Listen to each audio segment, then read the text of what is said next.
Are the Packers the obvious choice on top of the NFC North? No. What? No, they are not. And I get it. There's a lot of excitement because Aaron Rodgers is back under center. I'm excited. I was excited last night to watch him. It's just something about having him on the football field that changes football because you're going to get something special. We're having the opportunity to witness something special when we watch him play every week. But when I look at that division and I look at who won the division last year, the Minnesota Vikings, they are just so tough defensively, and I don't think the Green Bay Packers have enough to get it done against a Minnesota Viking team to dethrone them of the NFC North title. When I look at the schedule and the layout of the Green Bay Packers schedule, it lays up for them very well. I think they obviously play, I think it's the NFC West, and then the NFC, what is it? The NFC, I don't know. I'm losing it right now. But when I look at their matchups, they don't have that start that the Minnesota Vikings will have to have. Minnesota has the 49ers out the gate and then the Green Bay Packers. So they have potential hiccups right away. The Green Bay Packers have more of an easier schedule that suits them well, obviously because of their record last year. And with you getting an Aaron Rodgers back, you did lose a Jordy Nelson. You do have Randall Cobb still in-house. You have Devontae Adams. You've added Jimmy Graham. I just think that's all great offensively.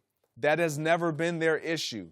Their issue has never been on that side of the ball. It's always been on the defensive side of the ball. And when I look at the Green Bay Packers defensive side of the ball, they are not getting better. They haven't made that statement to where it allows me to sit here in this seat and say they will dethrone the Minnesota Vikings. When I look at the Vikings, however, the last time they went back-to-back, as far as NFC North, 08, 09.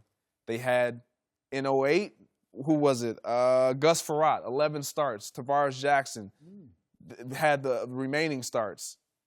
They kind of teeter-tottered. Then 09, they got their quarterback. And you know who that quarterback was? That? That was Brett Favre. And they had a special season. Oh, I remember that. He threw a pick last year. The NFC. He did. Right? He did, absolutely. And I'm not going to lie. I was excited that he did that because we wouldn't have heard the end of it. You know it. Against New Orleans Saints. Yep, he threw a pick. And so this year, you see, last year the Minnesota Vikings had Case Keenum, who had 14 starts, Sam Bradford, who had 2. Now they get their quarterback in Kirk Cousins. Maybe they go on another run. They're already a very stout team. I just think the Green Bay Packers, with Aaron Rodgers, does he make them a playoff contender? With no question. Super Bowl, that may be a stretch because they haven't shored up that other side of the ball defensively, and I just don't see it happening. You know, Greg, you make some very valid points. However, I'm going to counter with this. You missed one thing that the Packers have back that is huge for Aaron Rodgers. Joe Philbin, the offensive coordinator. You'll remember the Packers won a Super Bowl with Philbin, and guess who had his best career season ever? Aaron Rodgers with Philbin. 45 TDs, 6 interceptions, MVP of the league. They're reunited. You know, Jimmy Graham is nice, but when you get your offensive coordinator back, I think you're looking at Aaron Rodgers recapturing that early season magic. Remember, Greg, don't laugh. Last year, can I say your Packers or are they your Vikings? Which one? I know you're. No, you can call it whatever you want. Won a Super Bowl with the Packers. Come on, man. So your Packers last year were 4-1, Super Bowl favorites. Aaron Rodgers among the MVP favorites early, and then they lost that game to the Vikings where Rodgers got hurt in the first quarter. But you know, Rodgers is going to be coming back against a team he owns. I know people say Ziggy Wilf owns the Vikings. No. Aaron Rodgers owns the Vikings. He has 39 TDs and 6 interceptions in his career against Minnesota. Aaron Rodgers owns this team. Packers recapture the division. He doesn't just own the Vikings. He owns the division. Aaron Rodgers. Since 2010, they've won 5 out of 7. And one year he got hurt and missed most of that year. So he's always been in the hunt to win that division. That's why I love that the Packers have the chance to win the division. And I get the Vikings and I get their defense and I respect it. But Cousins, I'm still not sure if Cousins was all that in a bag of chips. Why is he in Minnesota and not in Washington, where they drafted him, where they watched every single snap, where they had every opportunity to sign this guy? It's one of the weirdest moves ever for a team to draft a player, have him there the whole time, and not want him when it came time. So I'm not convinced that adding Cousins makes them so beatable, and that Aaron Rodgers, the last time he had a broken collarbone, he came back and did what? Yeah. Won the MVP of the league. He did. He's that kind of player. You can never count him out. The late touchdowns, the Hail Marys.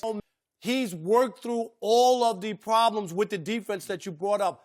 I mean, nobody else. If Tom Brady had that defense, you think Tom Brady would have 5 Super Bowls? There's no way it would have happened. If Tom Brady had that defense, would the Patriots go to the Super Bowl this year? Oh, there you go. Yeah. Hey, Greg, let me push back real quick on the Vikings defense. Let me just think back to last postseason. 2 quick questions. Did they not get lucky to beat the Saints with the Stephon Diggs touchdown? The second half, their defense got rolled. And you go to the next week, and what happened in Philadelphia? Nick Foles shredded them. So I like the Vikings defense. I like them a lot this year. But they ended last year with 6 pretty bad quarters. Let me tell you. You got nothing, right? Let me tell you something. Shut him up, finally. No, you didn't shut me up, because I'm going to go back to your Joe Philbin reuniting with Aaron Rodgers. You didn't like Do you that. know who I was used to in? like him on the morning show. Oh, No, that's I love Joe Philbin, but do you know who you're talking? Do you know who was in that locker room when they won that Super Bowl? I think it was, when was it Rob Parker? When Were Joe you in that? Philbin was there? Do you understand? Mike McCarthy is the play caller. Let's understand that, okay? Joe Philbin has the title. Mike McCarthy calls the plays. So for you to think that Joe Philbin is going to make this huge impact, it's just flames. Rodgers has been talking about it all offseason. He's very excited to have his guy back. Of course, because that's a relationship that he fostered, that he had, that was great. But it had nothing to do with play.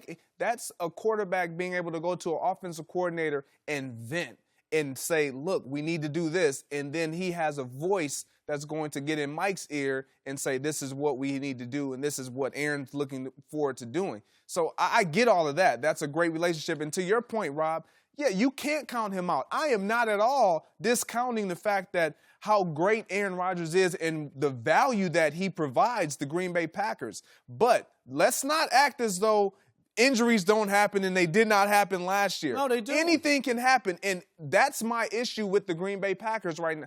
Everything revolves around Aaron Rodgers, and if he is out, I watched him last night, Brett Hundley, and I'm rooting for the young man, but didn't look to be that great of an improvement. Then you have Deshaun Kaiser, who honestly could win that second job. So I just don't see the Packers having enough depth. And again, I jump to the defensive side of the ball. Aaron Rodgers has saved them year after year. I think the defense has to step up this year. But and to your point earlier, the Packers face the AFC East and the NFC West. But let's say Aaron Rodgers stays healthy throughout the season.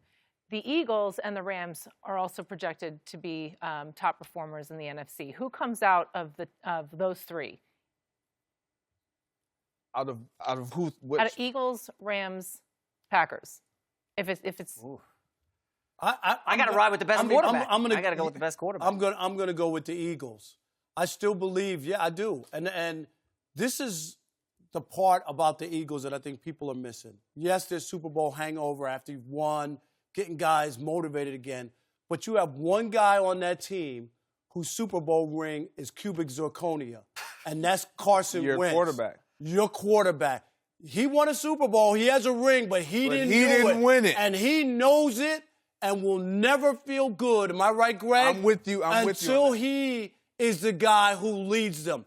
Here's a guy who was leading the MVP voting, in most people's heads until the final 2 games till he got hurt, and then he winds up not getting that. Your backup quarterback, if the Eagles had to rely on Nick Foles, and this is not taking 1 ounce, he played great last year, but the idea that you could get a backup quarterback to play the same way a second year, you're a backup for a reason. If Nick Foles was as good as he was at the end of the year, he would be the quarterback, and there would be no ifs, ands, or buts. So he's a backup guy. You cannot get that same duplication of success. So now Your new thing to the mix is that you got this quarterback who's chomping at the bit to get back out there, get back on that MVP season and say to himself, I'm going to lead. This was my team. I got interrupted. I'm going to take them and lead them to a Super Bowl. I think it's a perfect situation for the Eagles. You know, she didn't mention your Vikings here as one of those three teams. I didn't get to ask you. New quarterback plus new offensive coordinator. My guy, actually, John DiFilippo, we went to college together. No concerns about that on your end, huh? Minnesota incorporating basically a new offense. I don't have any concerns about that. I really don't. But to answer, I'm not going to even address that. You shouldn't. I'm going to go back to Jamie's. When I look at the Rams, I'm excited about the Rams. I think the Rams are flashy. They're exciting with the roster moves and everything. But I still yet need to see more. I want to see, can they sustain and stack success year after year? So I'm not out on the Rams, but I wouldn't put them ahead of the Green Bay Packers, and I definitely wouldn't put them ahead of the Philadelphia Eagles. And to your point, Carson Wentz was a part of the Super Bowl run, but he wasn't where he would have liked to be, have been underneath center, making sure that was mine. And the Super Bowl hangover, it only really happens when you get most teams, we won the Super Bowl and the next year went 15-1. I wouldn't call that a Super Bowl hangover. There is a bad night against the Giants. We had a bad game. You can just get knocked off and then all of a sudden, they had the Super. No, that really doesn't happen unless you don't make the playoffs. I like the Eagles. Carson Wentz has something to prove. Cubic zirconium Super Bowl ring. I'm going to use that one. Like that? My favorite line of the day so far.